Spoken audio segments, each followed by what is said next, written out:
Hi class, this is the first of 3 videos that discuss how to approach your case studies for business policy, the undergraduate capstone course at Texas Women's University. Before we begin, you will want to be sure and have the document titled Guidelines for Case Analysis handy, because we are going to talk through that in this first video. You will find that document located on the Blackboard course website under the assignment tab, and look for the document or look for the link titled Case Analysis. So if you don't already have that, you might want to pause the video and go print that document so you'll have it handy.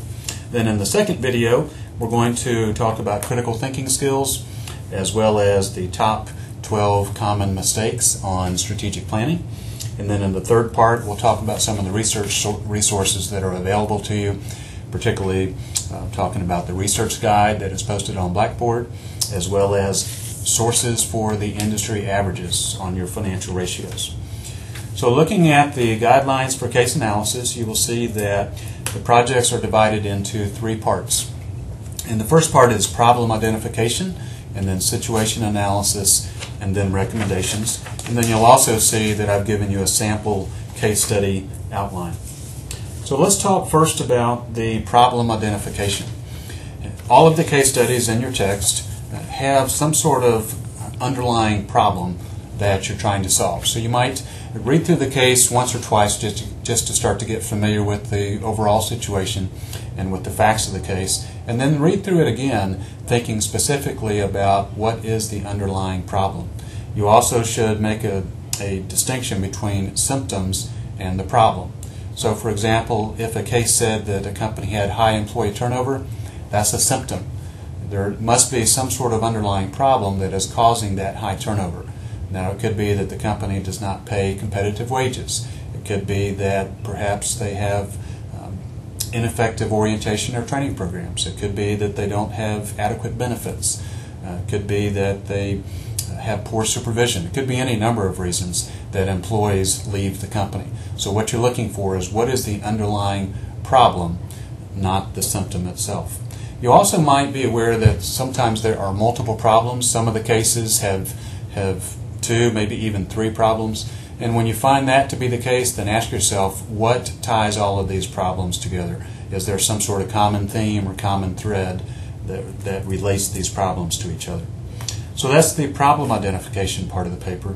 And then you go to the situational analysis, and that is environmental scanning. Now, there are 3 steps to the environmental scanning, and you've read about these in your text. The first step is to look at the general environment. And that's when you look at things such as the economy, such as changes in technology, globalization, socio-cultural demographic changes, for example. You're really starting with the big picture, looking larger than just the industry. You're looking at the overall environment that the company operates in. That could be a region of the country, it could be the U.S., or it could be globally, depending on the nature of the business. Once you've examined the general environment, then your attention turns to the industry itself. And that's where you begin to examine the competition, market research, consumer needs, consumer interest, and consumer demands. This is also a good place to do a Porter's 5 forces analysis, because the Porter's model is a way of looking at the level of competition within the industry. So the Porter's analysis falls within the heading of the industry environmental scanning. And then you narrow your focus even further and you look internally at the company. So you begin to look, for example, at the strengths and weaknesses.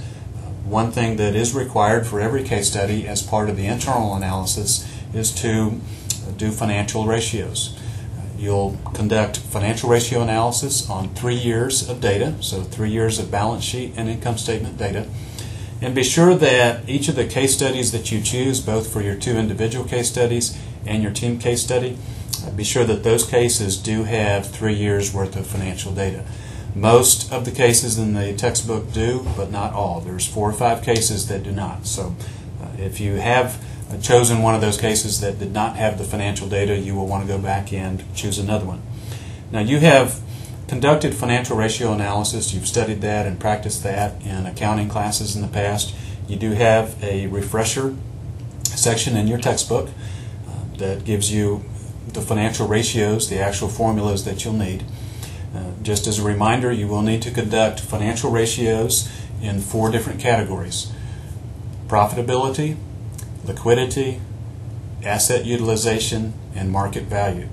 Now, I'm not looking for you to conduct or to calculate every single financial ratio under those headings that are in your text, but 1 or 2 under each of those 4 major headings, whichever ones are most appropriate to this type of industry or the particular case that you're working on. Also, a financial ratio itself is not meaningful unless you compare it to something.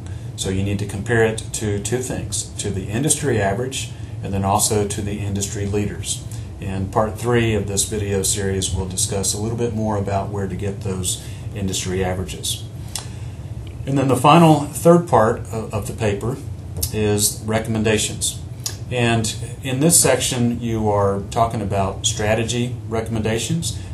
You are doing the strategy formulation and then discussing strategy implementation and then evaluation and control.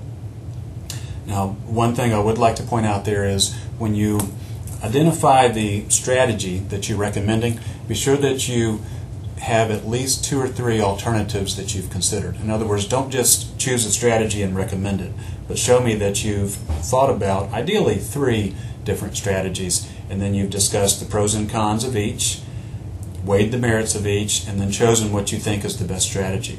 Once you've chosen that strategy, then you're ready to talk about how to implement it and then the evaluation and control. Now, in part 2 of the video, we'll talk a little bit about critical thinking skills and also some of the common mistakes that are made on the case studies and how to avoid those.